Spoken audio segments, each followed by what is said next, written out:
Welcome to Faurot Field in Columbia, Missouri, home of the Mizzou Tigers. The stadium is quiet now, but on a half a dozen Saturdays each fall, these stands are filled, and Faurot Field rocks with the excitement of Tiger football. Hello, I'm Dave Hart, Mizzou's Director of Intercollegiate Athletics. During the next half hour, you'll get a taste of that excitement, courtesy of MFA Incorporated and MFA Oil Company. MFA is proud to provide the products and services that help farmers grow. Now sit back and get ready for the best in college football with Coach Warren Powers and the Mizzou Tigers.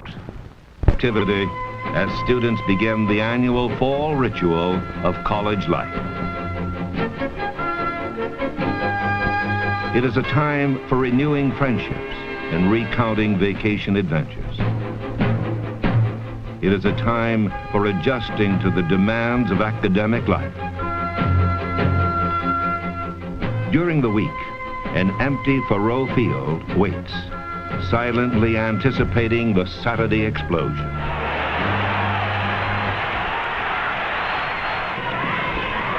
Go, baby, let's go! Go, Mizzou, all right! Shit! 2018.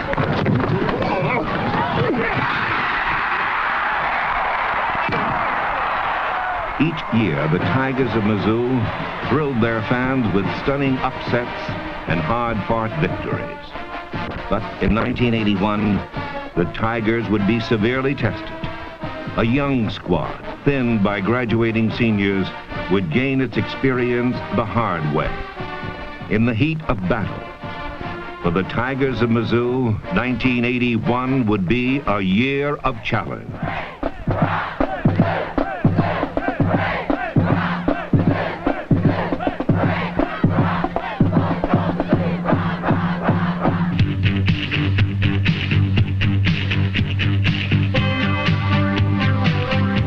Beginning, they were an unknown quantity.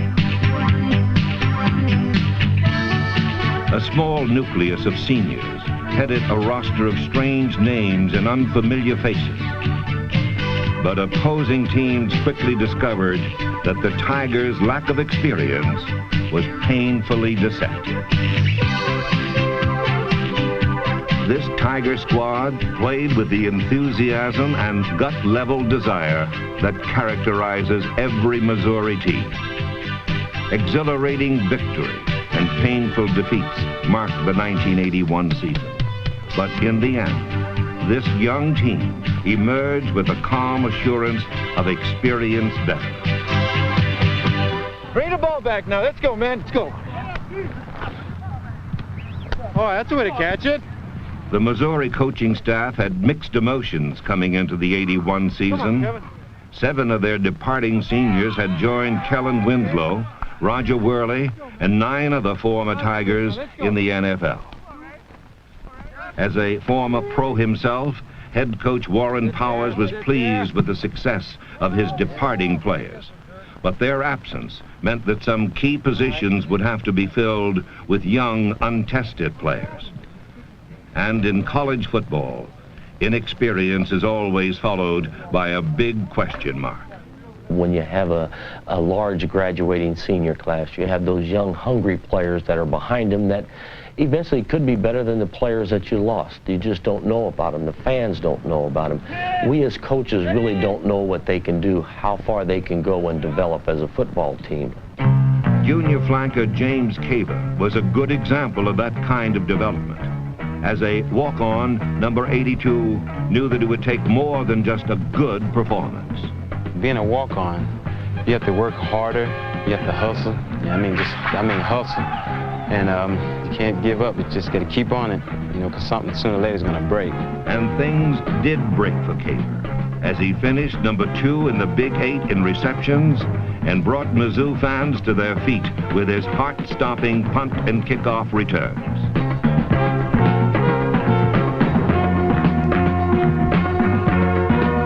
After a couple years, I've got my scholarship, and you know, everything worked out. You know, they gave me the chance, and it just finally came through for me.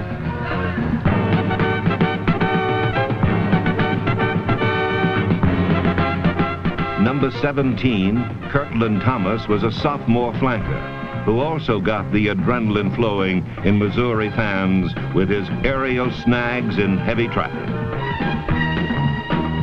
Junior tight end Andy Gibbler won his starting role as a freshman and has never relinquished it. In 1981, Andy moved into the number 4 slot among all-time Tiger receivers with 76 catches for 837 yards.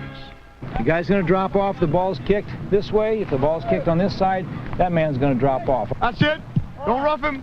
The Big 8 Conference is undoubtedly the best in the nation, and to compete successfully, a team must achieve excellence in every aspect of the game. To accomplish this, Warren Powers has assembled an outstanding coaching staff, men who know that the seeds of victory are planted in practice, film sessions, and individual counseling. It is a job that requires the patience of a teacher and the understanding of a psychologist. Well, the number one thing we try to do is to get the kids so that they are familiar with what they have to do on a Saturday afternoon, relax them because they do get keyed up, and build a little confidence in them and turn them loose.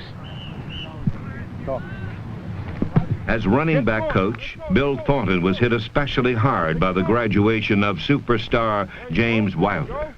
But in the backfield, there were a couple of Tigers eager to get their hands on the pigskin.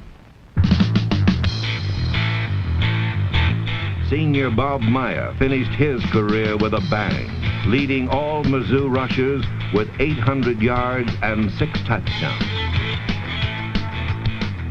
Number 20 was equally effective coming out of the backfield, finishing 3rd on the reception list and picking up 2 more touchdowns via the pass route. Quickness, good lateral movement, and breakaway speed make sophomore George Shorthose a dangerous threat on every carry. In the next 2 years, George could become one of the outstanding running backs in the Big 8 Conference.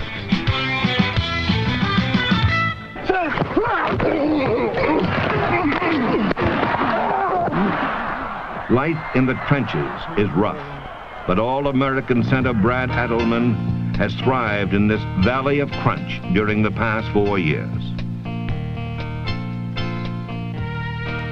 For Brad and the other seniors, their final year was an opportunity to provide more than just a fine performance on the gridiron. I feel that we have a little control, not control in the sense of making people do things, but as an influential control on the team. It's nice to have worked for 3 years and to be in this position and know that what we do can influence a team to a certain extent. It's a good feeling.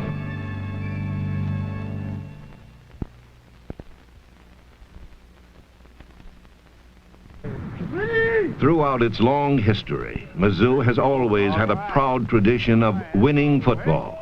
But in maintaining that tradition, the university has kept its priorities in proper perspective. The coach and his staff have to realize what their responsibilities are. The young man is at the university first to get an education, not just a degree, but an education and graduate. 2, I think then you take the young man and develop his athletic skills and utilize them on the football field. I think as a coach takes the priorities of why the athlete is in school and then go from there, I think you can have tremendous positive effects on the young man's growth potential. We bring a youngster in here, and number one, I think our whole university wants him to get an education. And we want him to get a degree. We want him to get what the parents want him to get when he comes here. We want him to have an experience in football that he really never forgets. Missouri is one of the finest academic institutions in the country. In fact, I classify Missouri as one of the class schools, not only in the Big 8, but the class school academically across the country. Missouri provides more than just lip service to academics. It has made a strong commitment to ensure that Mizzou athletes have every opportunity to succeed in the classroom. I personally have no qualms about the amount of money we spend on academic services we provide for our student athletes here at the University of Missouri. We have 3 full-time counselors. We have numerous tutors in every field of endeavor. We take and place special emphasis on our freshmen, their study habits, their study hall, the things that we need to do for them. That's not to mention the emphasis that we place on academic services to all our athletes. Senior defensive captain Van Darko has maintained an A average at Missouri and was named a first-team academic All-American. For Van, the classroom is like the playing field. Both demand consistent effort. Just like football is, you've got to work at it a little bit every day. And if you do that, when it comes to game time, you're ready to play. The same is true with your studies. If you put a little bit of time in every day, work at it, when it comes to the test, and you already know it. When number 48 wasn't hitting the books, he was hitting opponents as he led the team in total tackle.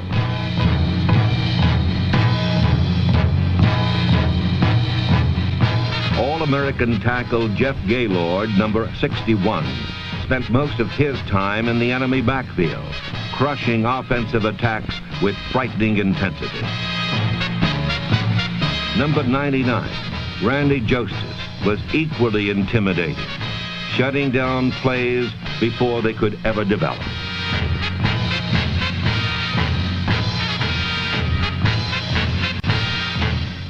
Strong safety Kevin Potter, number 18, was the only veteran in the defensive secondary, and his experience was obvious as he always seemed to know where the play was going before it ever got there. On the playing field, cornerback Demetrius Johnson from St. Louis was fearless. But when number 29 first came to Columbia, he was apprehensive about the transition from a big city to a small town. He quickly discovered that there was nothing to fear. I thought it was going to be a big problem because St. Louis is a big city and Columbia is very small, but it wasn't. It was very friendly how the people really treated you here. They have a lot of parties and people really go out and just go out their way to try to treat you right. The transition from high school is amazing. I went to a really little tiny high school and I didn't know anyone when I came here, and it's great. I mean, people are just so friendly. That's why I'm here. The relaxed, down-home atmosphere of the Mizzou campus is conducive to both academic and social development. And although the students come from different backgrounds, on a football Saturday, they unite in a common cause. Everyone seems like a big family. The team goes out there to win for you, and you're out there cheering for them. And it's just like you work together, and when they're down on the field and you're out there screaming for them, it seems like you can't go wrong when you're doing that. I don't think I can think of anywhere that I've ever been that the excitement is like it is in that stadium. And everybody's there for one purpose, and that's to see the Tigers win.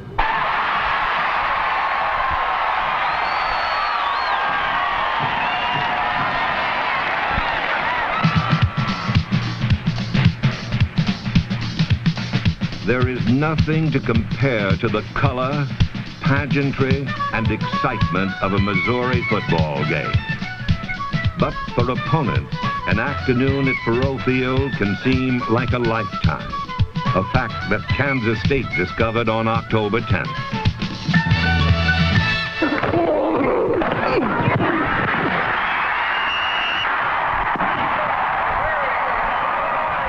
The Wildcats were bombed by an explosive Missouri offense that racked up 21 unanswered points before the first quarter was half over.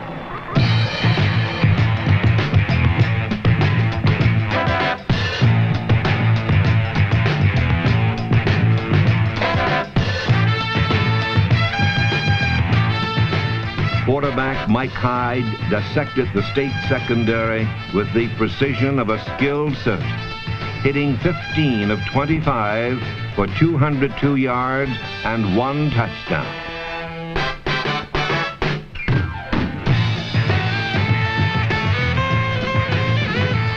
What do you think about an 80 smoke on first down? Hey, George. High above the field, the Mizzou coaches analyzed the action, supplying the sideline with vital information from their strategic vantage point. Post, same thing, sack. Oh, I got him. That's just a good job. Gaylord came from the outside. 33. An aggressive Tiger defense swarmed all over the Wildcats, forcing 6 turnovers, 4 of which resulted in Missouri touchdowns.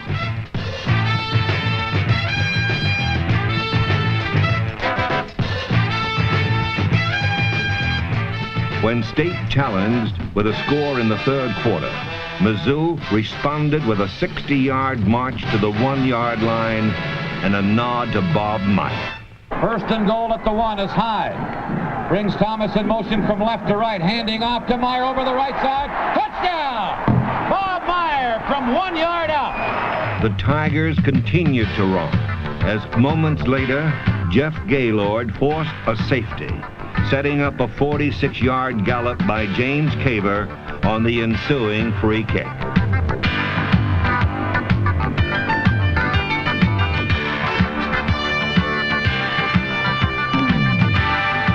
Then sophomore Tracy Mack took a pitch out and weaved his way to pay dirt. At the final gun, the score was a staggering 58-13. This young Missouri squad was now 5-0 as they approached the midpoint of the season.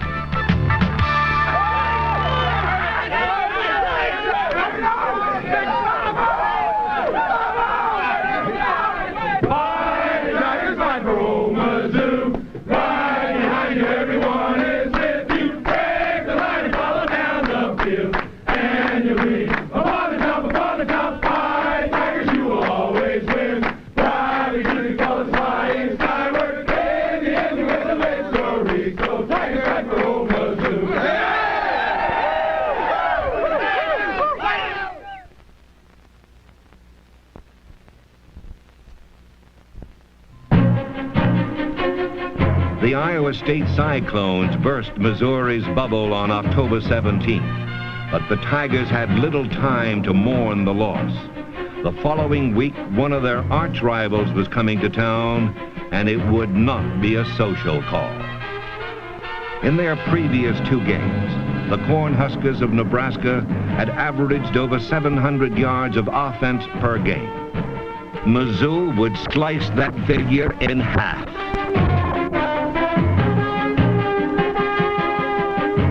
For over 59 minutes, a stubborn Tiger defense shut down the Husker offensive machine. For over 59 minutes, most of the nation watched the valiant Mizzou defenders fight off repeated Nebraska assaults.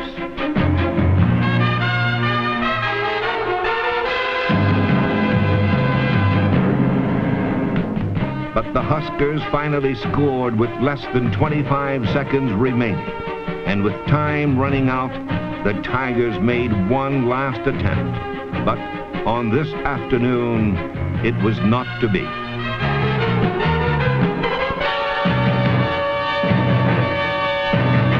Two more, come on. One more, Ron, come on. Come on, you get it. That's it, Ron. Good set. The strength program at Missouri has played a significant role in the Tigers' success in recent years. The facilities at Mizzou are among the finest in the nation, but the modern equipment does more than just build bulging biceps. The conditioning regimen develops stamina, improves endurance, and most important, reduces injuries. Working in conjunction with the strength program is the Tigers training table, where Mizzou athletes always receive a balanced, nutritious meal. This private dining facility gives the players a chance to relax among themselves and develop the closeness and the camaraderie that are such necessary elements in a winning program. On November 14th, Missouri fans filed into Faurot Field for the last home game of the season. But this was not just any game. On this day, the Tigers would settle a score that had been building for some time. On this day, Warren Power's young team would take the Oklahoma Sooners to task and give them a lesson in gridiron character. The Sooners took a 7-3 lead late in the first quarter. But on the next series, Mizzou responded with an 80-yard